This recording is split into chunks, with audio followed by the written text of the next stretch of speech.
Welcome to the September 14th meeting of the Reston Community Center Board of Governors. Absent and excused this evening are Ms. Dodd, and good luck to her husband tomorrow in his surgery. Beverly, our chair, is not here tonight, and Bill Penniman is attending another civic event.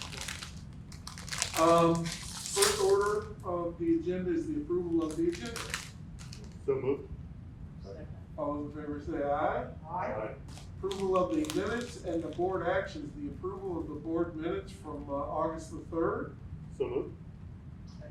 All those in favor say aye. Aye. Approval of the August 3rd, 2020 board action. So moved. All those in favor say aye. Aye. Chair's remarks. Chair's got few remarks. But, you know, that's got a poem, so here's my poem. Aye. Roses are red, violets are blue, Beverly Caution, we wish you the best too. Well done.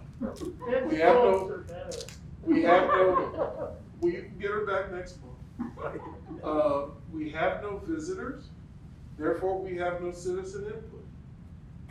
And that takes us to committee reports. First committee report is the August 10th public hearing, long range planning. I guess that would be me, Bill Bowie. We did have the public hearing. As always, it was greatly attended. We had two public speakers. We basically went over and talked a lot about what our results are. And if the public really wants to see in detail what our results were, they can read our annual report or request an annual report. We'll send that to them. But needless to say, the staff and the Board of Governors really did well. Of course, the highlights were talking about the auditorium and the completion of that as far as capital projects were concerned. Projections of some of the new capital projects that are coming up, which include the replacement of the chair in the theater and the floor in the theater and some other things. Trying to make sense of this COVID thing for as long as it's going to last, but the staff has done a great job in making adjustments to programming, and programming continues on. So we had two motions to come out of that in terms of submission of the 2021 budget, 2022 budget, and Paul will make that when he comes up with his report. So Paul? No, do we have to Not yet. approve anything on your long-range plan? Not yet. All right. We'll wait for you. I feel like we always We do that. We can It do makes it no- one at a time. It makes no sense to me, but that's. One at a time. All right, so we just finished a finance committee meeting, and just go through a few things from the finance committee meeting. Tax revenue is coming in at a pretty good clip. We're at about 50% of where we expect, a little over 50% of the tax that we expect to collect have been coming in. So we're in good shape there. Hopefully things will continue to move along as expected for the on the tax revenue side of things for this fiscal year. Needless to say, the program revenue is lower than we expect, but all of the numbers that were presented are still sort of the original numbers, but we have revised all of our estimates down pretty substantially for the rest of this fiscal year. So no big surprise that we have some smaller than originally expected numbers there. The one area that has probably rebounded the best so far is the aquatics, just because that experience from an individual perspective is perhaps a little easier to get into and to feel comfortable in. So that has rebounded reasonably well, and there are a couple other areas. Some fitness stuff has rebounded well. But aside from that, most other things are down as we would expect them to be down. So that's sort of on the revenue side. On the personnel side, No big surprises there. The only thing to note, if you happen to, and by the way, these are all in the handouts, in the handout section of the binder. Personnel, you'll notice that the percentages there are all right around 10%, which is lower than the 16% one might expect, except that there's a lag between the numbers that come in on sort of payroll. So we're being right around 10% is just what we expect to be. Operating expenses, no big surprises there. The only thing that I asked about and Lila needs to do some checking on the operating expenses, item 4, the Lake Ann lease, there's sort of an erroneous number in the August column. For now, simply ignore that number and just focus on the year-to-date number. The year-to-date number looks actually about right. So there's just in terms of what's printed here, there's this one oddity. The capital project stuff, this still does not reflect money coming back to the fund balance based on the basically beating down the contractors for their late delivery. We still expect to see about 0.8 million coming back to the fund balance, but that has not yet been reflected in any of these numbers.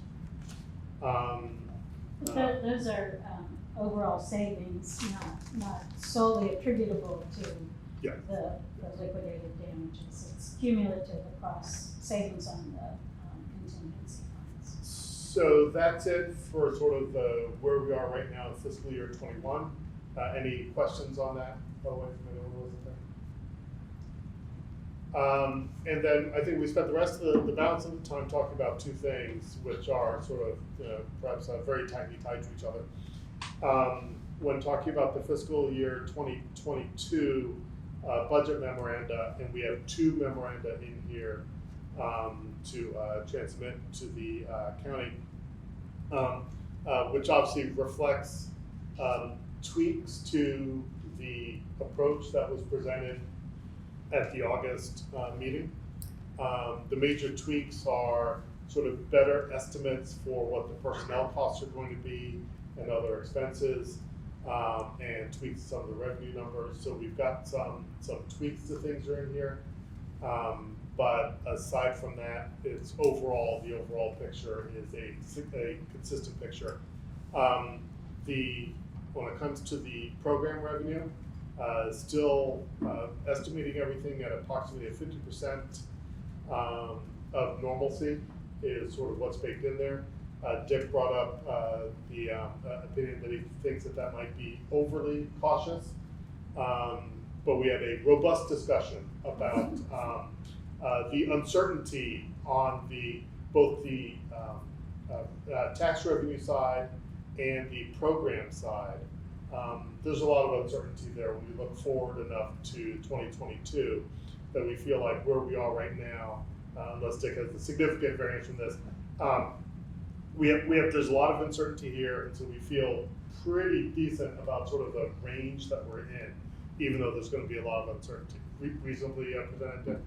Yeah, I think one thing that Lila said that made a lot of sense as far as I'm concerned is that given the uncertainty, we might as well be as cautious as reasonable.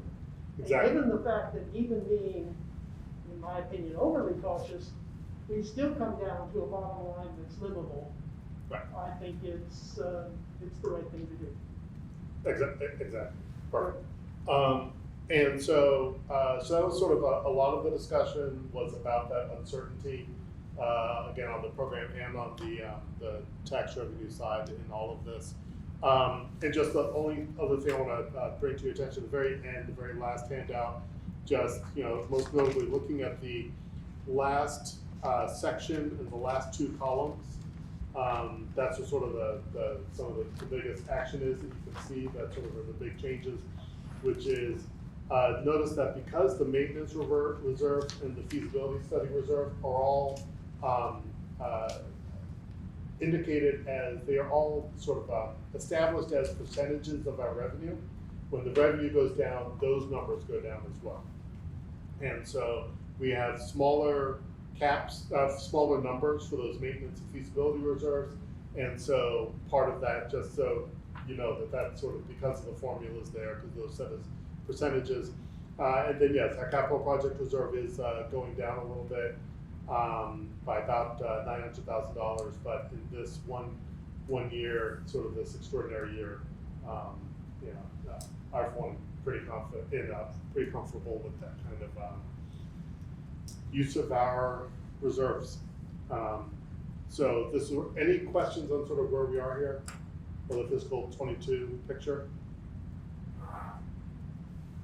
Then I just want to add something from some of the, I always watch these budgets and ask my spouse who's more a financial person than me, but I appreciate you taking the time as the financial committee to do this and being concerned or looking forward to fiscal year 22, which is what you always do, but I think it's so important the way you explain that and that's what you're doing, because from time to time there's people like, oh, where's our money going?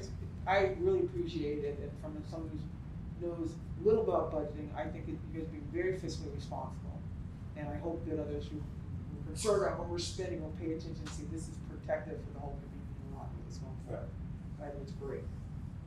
I appreciate it, and I think that the approach, as Dick was saying, the approach really sets us up. That if things turn out better than we expected, we can ramp up our offerings and we can offer more than we were hoping we would, that we were planning than we actually would.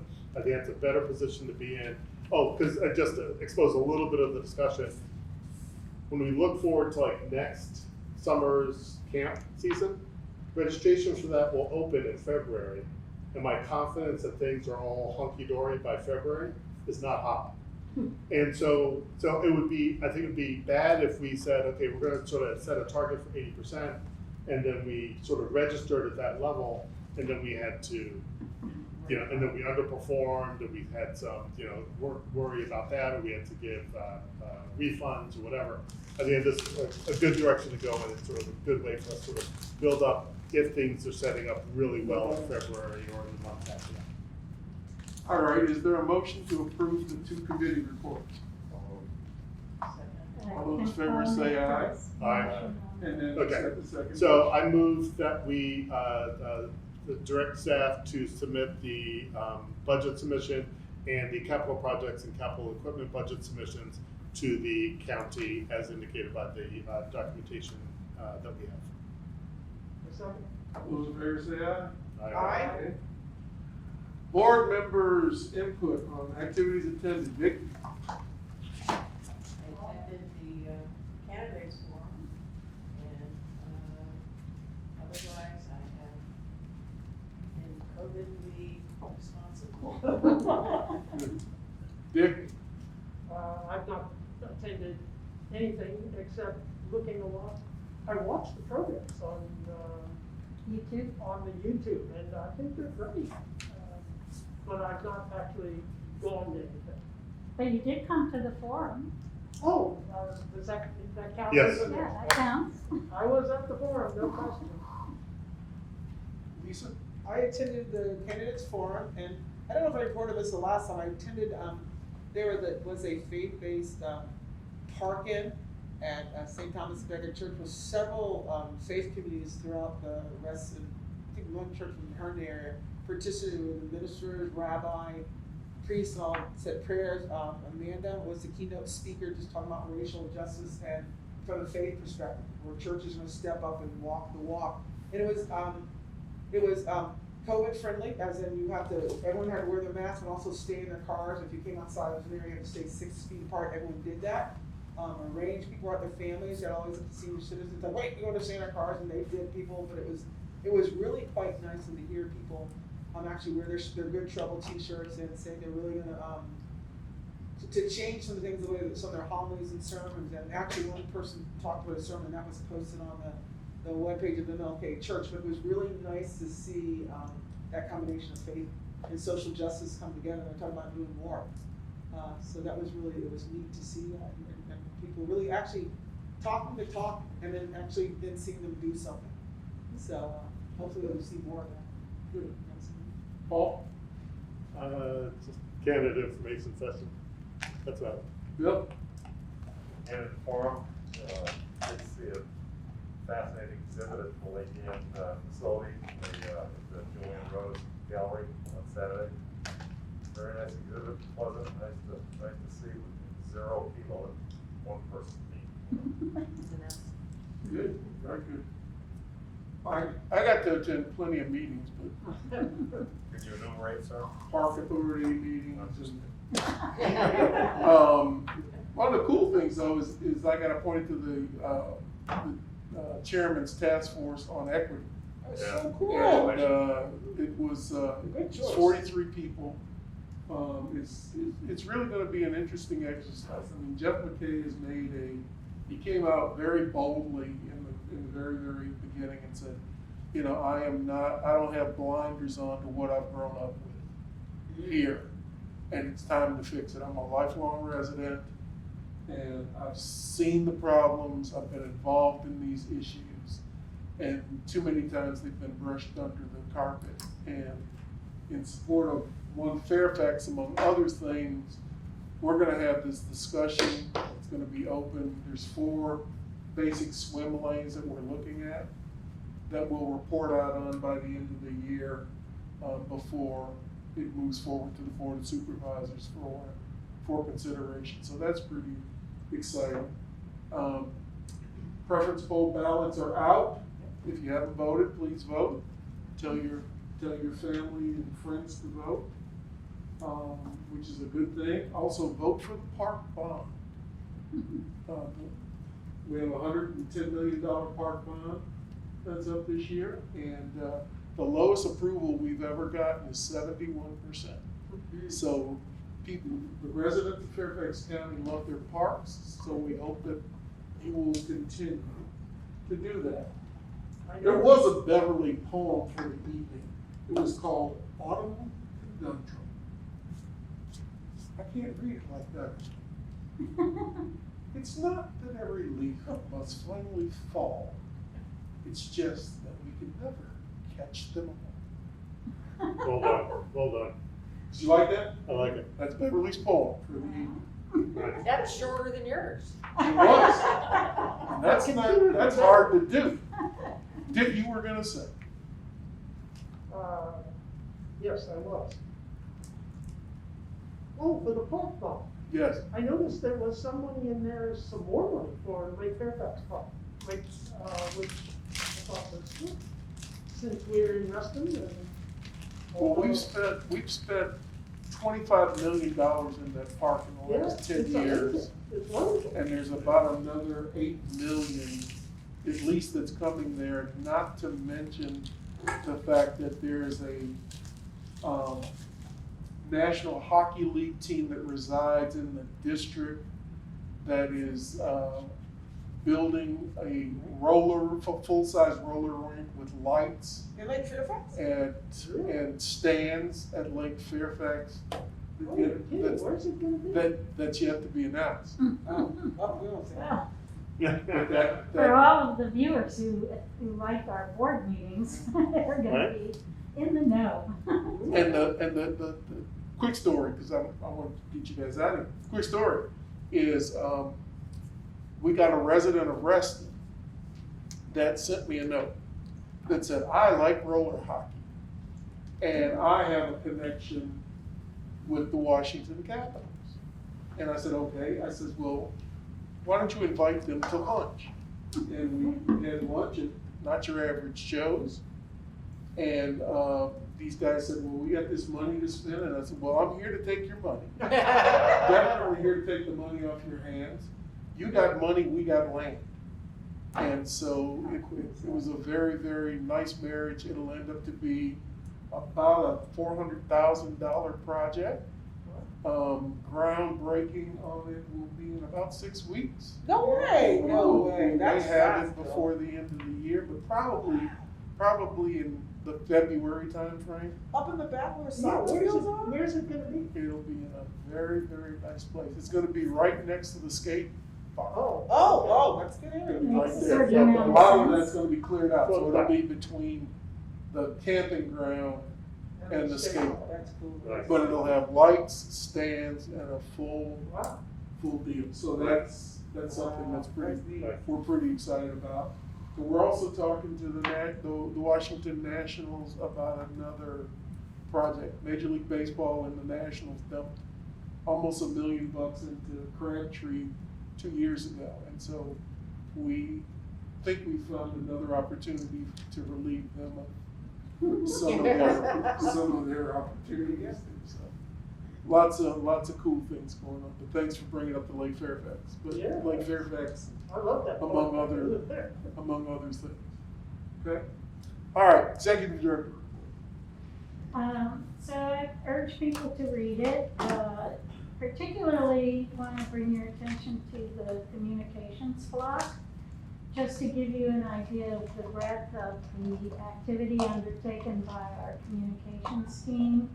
And this will give you some data points on the YouTube channel views and on the click-throughs for a variety of different platforms.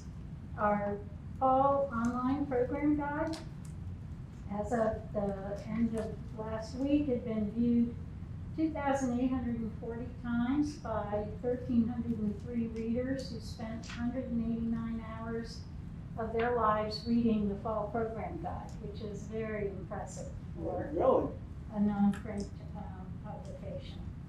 And I'm gonna just make this point for the sake of Bill Penniman, who isn't here, but the solar panels project creeps ever so slowly toward realization. It involves a lease that will have to be approved by the Board of Supervisors, and that has to go through a public hearing process. I do not know why, but it does, and the target date for that is October 20th. And then on the flip side of the report, you can see, broken down by our program areas, how people are participating. It's important to note that we had planned 73 summer concerts for this past summer, and 53 of those were canceled. We filmed 8 concerts, which people have been enjoying on the YouTube channel. Thank you to Storycatcher Productions. And then we did also present 12 concerts at Lake Ann and Reston Station.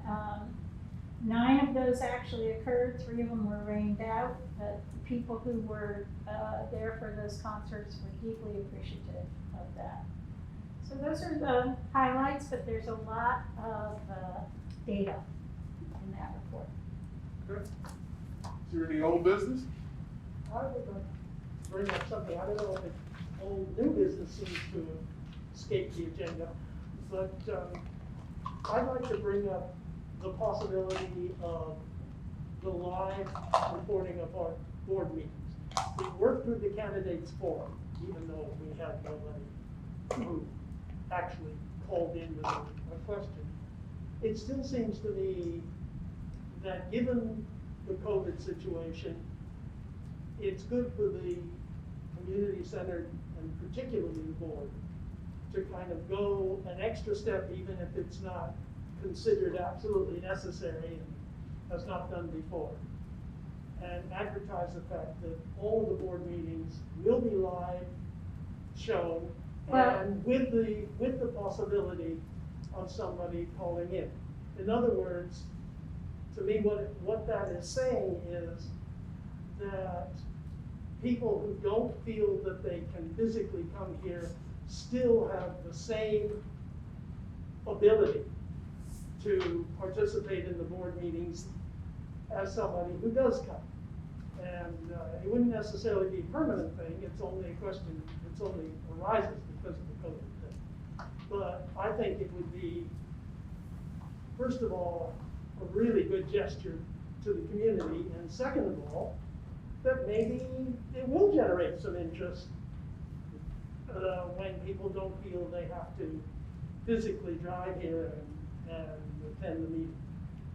So that's my suggestion, and I move that we request the staff to figure out how that can be done and implement. Let me just, so you know, in order to accomplish what we did for the forum, we had to have drops run, wire runs created so that we could separate the technology feed for that kind of experience. We've only done it to the community room. The next place we're seeking to do it is in the theater because we feel like that's program content is, I don't want to hurt anybody's feelings, but maybe a little higher demand level than the Board of Governors meetings. And I also would point out that the Board of Governors meetings are not interactive under normal circumstances, absent COVID. There is a set of procedures that are to be followed. There is a period of time when the public can make comments. There's not a back and forth dialogue. No, of course not. And my So- suggestion is exactly So that. let me finish. So within 48 hours of each of your meetings, these tapes are posted on our YouTube platform.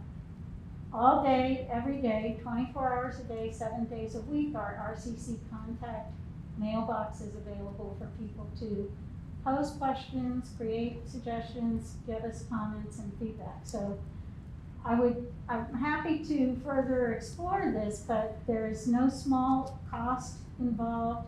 There's no small amount of technology hurdles to get over. And the priority for us right now is to stand up technology platforms that address pushing out our programs if we possibly can. And just given the historical number of people who have attended Yeah. pre-COVID, Yeah. in the previous, That massive in the previous 3 years I've been on the board, and some change before COVID, the number of people who have actually come, attended, who were not being feted for some reason, who were not being paid to be here, and who actually asked any question or provided any input, I believe is a grand total in those approximately 40 months is 0. So, No, I will challenge you, there have been some people, but it's only been high schoolers who's come for Eagle this Scouts civics. or Yes. civics. and so in my 40 months, I do not recall an Eagle Scout coming, except one who was being given a plaque or a check. There have been a few So high schools. I don't recall that, and so my point is that given that, and given the other things that we do want to do, I feel like it's the other things where we should put the money. Yes. Having this out there, getting it on YouTube and soliciting input has value. Adding in cost, incurring costs for this to me doesn't make sense. But Yeah, and I do think it's valuable to continue, what we established last February with the outreach and engagement that we did for the February engagement meeting, which is meant to be a very robustly interactive Yes. opportunity. And so I do believe that is the kind of experience we can continue to stand up, given that we've created an environment for that in the community room and the theater, and that we can encourage more participation through engagement activities like focus group sessions or things where there's a purposeful and obvious interest to the public. Yeah. And my experience has been over the years that if there's an issue out there, He'll be here. people are concerned about, we will hear about it one way or the other. They will get their input in either in writing or personally show up regardless of COVID. And so this is a community that doesn't hesitate to speak its mind if there's something on its mind. And we can certainly, if someone sends in a question, we can certainly read it into the Right. citizen input and even respond to it if we want. I mean, sure, there are opportunities. Yeah, okay. To me, I certainly realized everything that all you were saying. I mean, I've only been now, this is my second year, and the second year just started, and I've never seen a single person. But to me, that's kind of a shame.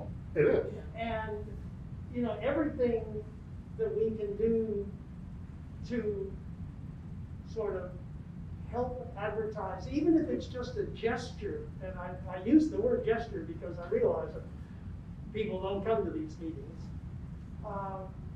Well, you and I Maybe- disagree about the reason why. I think when people are happy, they don't feel motivated to worry.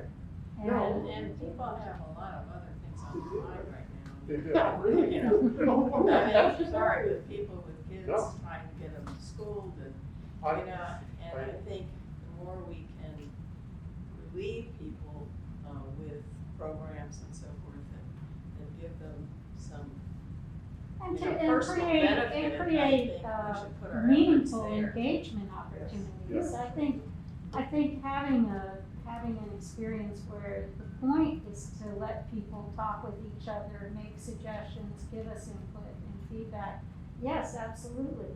But to simply listen to, 20 minutes of committee reports and